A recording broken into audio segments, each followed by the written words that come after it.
Tere uudistestuudiost, mikrofoni juures Rohke Debelak. Füüsilise piirirajatise asemel ehitab Eesti lähiaastatel välja e-piiri. E-riigile kohaselt oleks reaalselt ja füüsiliselt eksisteeriv piir mõtlemises tagasiminek. E-piiri puhul on oluline ka see, et selle saab virtuaalruumis ehitada kui tahes kõrgeks, ilma et see segaks radareid ja varustada just ka nii paljude e-piirivalvuritega, kui pähe tuleb. Ka mitmesugust relvastust ja laskemoona on riik soetanud juba märkimisväärselt. Näha seda siiani ei ole olnud, sest tegemist ongi e-laskemoonaga. E-valitsus on juba mõnda aega edukalt töötanud selle nimel, et e-residentide kõrval saaks alustada ka e-kodanike programmiga ja viia kogu Eestimaa internetti ja pilve ja lõpetada eksisteerimine ohtlikus, kulukas ja ebastabiilses füüsilises maailmas. Eestil on juba pikka aega läinud pilvemaailmas paremini kui reaalses eksisteerimisvormis ja seda eriti riigijuhtide ja ametnike puhul, kes on pilves elanud juba pikemat aega ja seni suhelnud inimestega kaugelt pilvepiiri pealt, märgib e-valitsuse teade.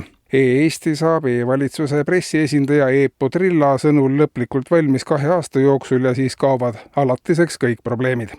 Ja mitmesugust. Tervisekassa annab teada, et riigi rahalisi võimalusi silmas pidades ei ole võimalik ravijärjekordade samal tasemel hoidmine ja järjekorrad pikenevad üha. Homses kehtib ka uus ravijärjekorda registreerimise kord ja inimestel on võimalik kohe sündides ennast ravijärjekorda panna. Keskmiselt soovitataksegi ennast kirja panna umbes 90 erineva haiguse ravijärjekorda. Kui inimene on kohe elu alguses ennast ravijärjekorda pannud, siis kunagi aastakümnete pärast, kui see järjekord lõpuks temani jõuab, ongi suure tõenäosusega ühe või teise haiguse nähud tekkinud. Kui ennast varakult järjekorda panna, siis on võimalus ka kohe abi saada. Ja muudatusi on veel. Koht ravijärjekorras muutub päritavaks, mis tähendab, et kui inimene siiski ei jõua oma järjekorda ära oodata, siis saavad temale mõeldud ravi kasutada tema lapsed. Nii nagu paljud haigused on päritavad, nii saab päritav olema ka koht ravijärjekorras, teatab Tervisekassa.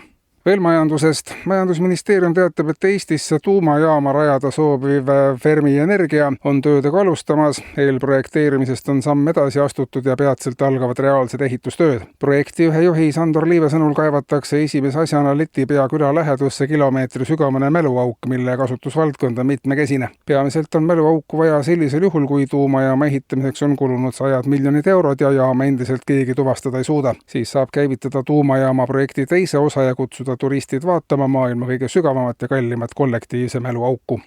Ja veel teaduse vallast. Täna saabub Eestisse ajajuhtimisteadlaste uurimisrühm Brüsselist, et uurida Eestis avastatud fenomeni, kuna üldiselt teadaoleva info kohaselt vihatakse Eestis juute, homosid, mustanahalisi, kollasanahalisi, pruuninahalisi, samuti vihatakse venelasi, eriti vihatakse moslemeid ja üle kõige ei sallita üksteist. Samas aga käiakse kogu aeg tööl, vaadatakse rekordarv tunde päevas telesaateid, tarvitatakse rekordilised kogused alkoholi, siis ongi uurimisdelegatsiooni üheks ülesandeks selgitada välja, kuidas inimesed selle kõige jaoks aega leiavad. Esialgsete arvutuste kohaselt oleks vaja vähemalt 30 inimest, et ühe tavalise eestlase igapäevatoimetustega ühele poole saada.